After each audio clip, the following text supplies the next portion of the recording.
Hey guys, welcome to the video, and as always, thanks for watching. It's greatly appreciated. In this video, I'm kind of going to give my observation on the Rivermen, the weekend they had, and going into the Bulls series. And this shouldn't take long. I'm not really going to go in depth with the numbers because they really haven't changed. So I'm just going to go over some observations I've seen and some areas where I think the Rivermen really need to improve upon to be more successful this weekend against the Bulls. So this weekend against the Thunderbolts and one game against Ice Bears, we only won one of those games. Took the Ice Bears into overtime where once again, unfortunately, we lost in a shootout. And we gained 3 points for that weekend, and which could be worse. It could have been a lot worse with the way they played. They really didn't have a full 60 minutes of great hockey. There was spots in each of the games where they played well, but I seen a lot of sloppy play, a lot of turnovers. That led to goals. Most of the goals came off of turnovers. And, just not the strongest showing at home. Right now, the Rivermen record is 19-5-2-3. And they are 9-5-1-1 at home. 10-0-1-2 on the road. That's for 43 points and good enough for second place. 2 points behind the Huntsville Havoc, who's in first place, and Ice Bears are only 3 points behind us in third. So it's a pretty tight race in the top three for sure. I'm going to quickly go over some of the transactions and player news, who's on the IR still with the ECHL, and active and new players. Right now on the IR, we still got Christian Baptiste, Mike Gillette, Nick Latinovich, and we just recently signed John Kalajian, I think is how you say it, but I'm not sure, and Josh Martin, but I do expect Josh Martin to come back really soon, if not at some point during the weekend against the Bulls, and he is greatly needed. In the ECHL still, we have Chase Spencer, I think Mike Rons, Cam Cook, Greg Smith, and Ty Coburn. And then actives, we've seen the return of Michael McChesney. He came back. Griffin Fox has been activated and will play this weekend. Some new additions, Tyler Ho coming over from Pensacola has one game under his belt with us. Obviously, the return of JMP. I still think he needs a couple more games to get back to his normal self, which is normal. I'm going to butcher this name, and I'm so sorry because I don't want to disrespect him.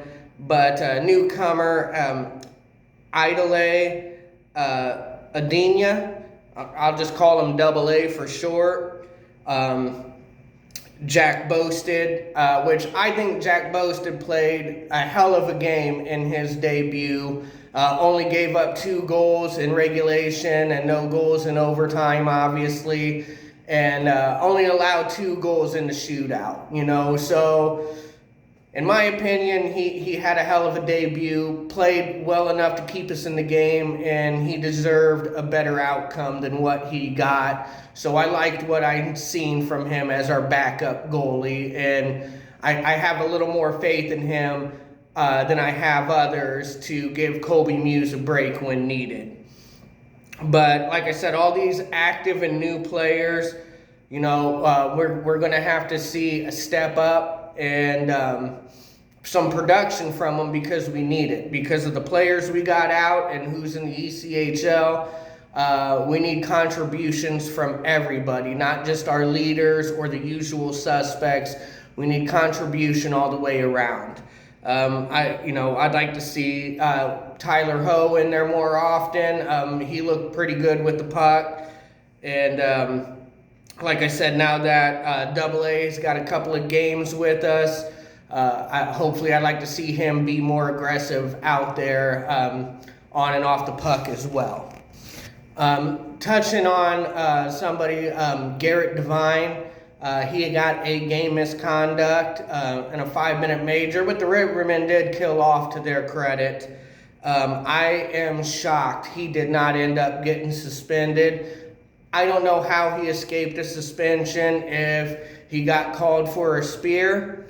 I don't even have an explanation for you on why he didn't get suspended. The only thing I can come up with is he didn't do it, or they felt it was embellished. I don't know. I'm just throwing those out there. I really don't know how he escaped without a suspension, and lucky for us, he didn't get suspended because, like I said, we need everyone out there because this is a big 3-game set with the Bulls.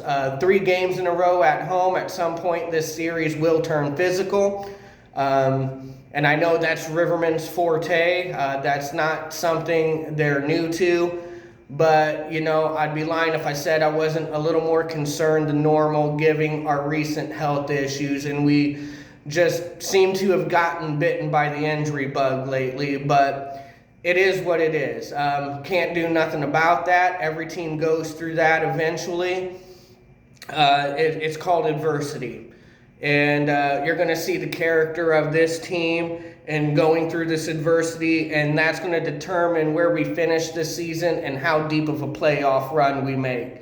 If we want to win back-to-back championships, we're going to have to dig deep, make no excuses, and give everything we got on the ice and play Rivermen-style hockey. Really got to lean on our leadership and Coach Trudel to guide us. Colby Muse, in my opinion, has been outstanding for the Rivermen and should be front runner for goaltender of the year. If you look at his numbers more than back that up. You know, I've seen a lot of Rivermen fans, you know, complaining about the lack of D due to injuries or call-ups and not signing or trading for more D.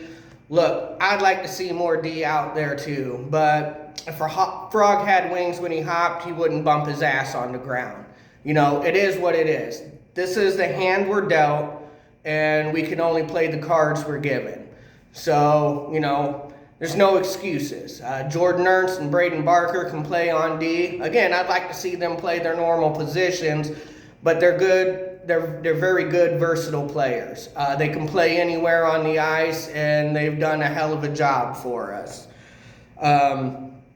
Going against the Bulls, they just recently got Hayden Stewart back off IR, and they got Carson Rose back. Really the only, strong player they're missing right now is Michael Gillespie. I mean, so the Bulls are a lot deeper now than they were when we first played them. So, again, we got our work cut out for us because the Bulls ain't going to want to lose this series. Now that they're getting more healthy, they're wanting to start rack up wins, and that starts in Peoria, and we got to do our best to shut that down and at least walk away with 4 points, maybe even 5 points. I don't see a sweep happening. Would it be nice? Obviously, but that's a lot to ask for right now, so that's not something I'm looking for.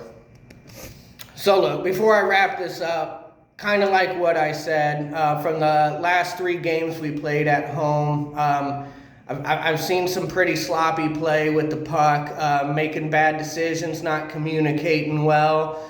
I've seen blind passes being dumped and players weren't ready to receive them, and that's led to turnovers, which has led to goals. So I'd like to see that get cleaned up against the Bulls again. We got a lot of players out and a lot of new guys that's not, used to how we do things around here, so maybe they're not as ready as other players for those dump passes. Again, that's not an excuse. It is what it is, but I would like to see better passes, more aggression from the new guys. Don't be afraid to take that shot or lay a big hit and do what you can to help these goalies out, because the more and more you turn over the puck, a team like the Bulls is going to take full advantage of those turnovers.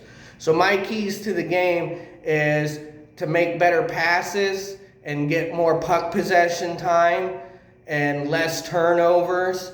And I'd like to see a more aggressive game offensively, taking more shots and getting to the rebounds, winning those puck and board battles. Again, if you got to lay a hit on a guy, finish your checks, back check and forecheck. Like I said, give all the goalies the help they need. It's not fair to ask these goalies to stop 5-6 breakaways a game. You know, that's asking a lot of these goalies, and, you know, I think they've done a great job considering. We've really leaned on our goaltending. Our special teams numbers is good. Our special teams numbers is good. So like I said, I just really want to see improvement on puck possession and not turning the puck over. We got to make good, clean passes, you know. So with that, I'm going to go ahead and wrap it up. Hopefully we can get 4 to 5 points this weekend and keep pace, if not pass Havoc. But, you know, Havoc's schedule coming up. They're probably going to take a couple of games this weekend themselves. So, yeah, we really got to go out there and play our Rivermen brand of hockey, and I think we'll be okay. So with that, I'll say I'll see you at the next puck drop, and I always keep it Rivermen style.